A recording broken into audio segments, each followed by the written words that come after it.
Être énervé et serrer les dents, tout le monde l'a déjà fait au moins une fois dans sa vie. Mais inconsciemment, cela peut se reproduire et durer plus longtemps que prévu, c'est ce que l'on appelle le bruxisme. Alors le bruxisme, c'est une pathologie qui consiste pour les patients à faire de façon inconsciente et de façon répétitive des mouvements masticateurs, principalement pendant le sommeil, c'est pour ça que c'est généralement inconscient, accompagnés de grincements et de serrements de dents, ce qui aboutit à des délabrements dentaires, enfin des usures puis des délabrements dentaires, et un inconfort musculaire, parce que cette façon de solliciter ces muscles de façon répétée et intense, ça aboutit à un dysfonctionnement musculaire, donc à une hypertrophie musculaire généralement.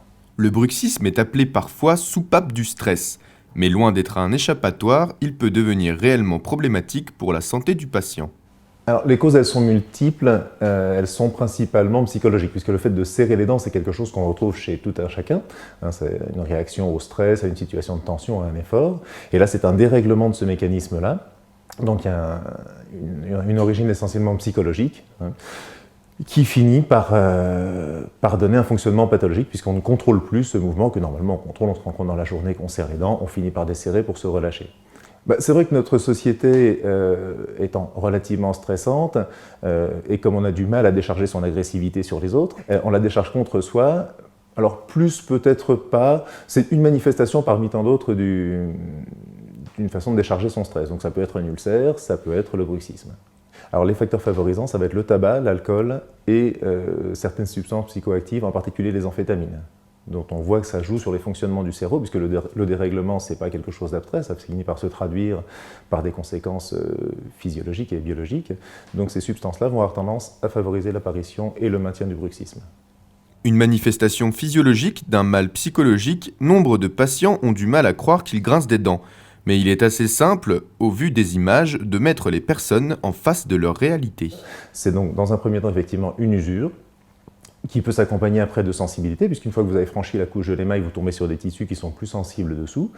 Un préjudice esthétique au bout d'un moment, quand vous avez usé la moitié de la hauteur de vos dents, ça fait un sourire moins charmeur. On arrive aussi à des fractures de dents, puisque c'est vraiment des sollicitations très très importantes, je pourrais vous montrer sur des photos si vous le souhaitez par la suite. Des nécroses des dents, puisqu'à force d'être sollicité de façon excessive, le nerf finit par dégénérer et par mourir. Et ça peut être un facteur aggravant des maladies parodontales. Le bruxisme lui-même ne va pas déchausser les dents. Par contre, si vous avez déjà une fragilité au niveau de vos gencives, le fait de solliciter excessivement les dents va solliciter excessivement le support, donc aboutir à des pertes de dents. Le bruxisme est donc le signe d'un mal psychique profond, surtout lorsque son stade est avancé. Il existe différents traitements qui sortent souvent du champ d'application dentaire, ce qui n'est souvent pas bien vu par les patients. Alors, le traiter, oui, dans une certaine mesure. C'est-à-dire qu'il faut déjà que le patient en ait pris compte. Très souvent, on voit que le patient ne se rend pas compte lui-même qu'il grince des dents. Et quand on lui annonce, à la limite, quand on lui demande, il fait « Ah non, moi je grince pas des dents », alors qu'il a des dents complètement à plat. Donc il faut déjà une prise en compte par le patient de ce problème, et en général, puisque l'origine est psychologique, au bout d'un moment, une prise en charge psychologique, par hypnose, par sophrologie, éventuellement par psychothérapie. Quand on arrive à avoir usé ses dents jusqu'au niveau de la gencive, il faut voir pourquoi le stress est si violent qu'il aboutit à une quasi-automutilation. Après, il y a des traitements mécaniques pour prévenir les effets, ou pour pallier les effets de cette pathologie.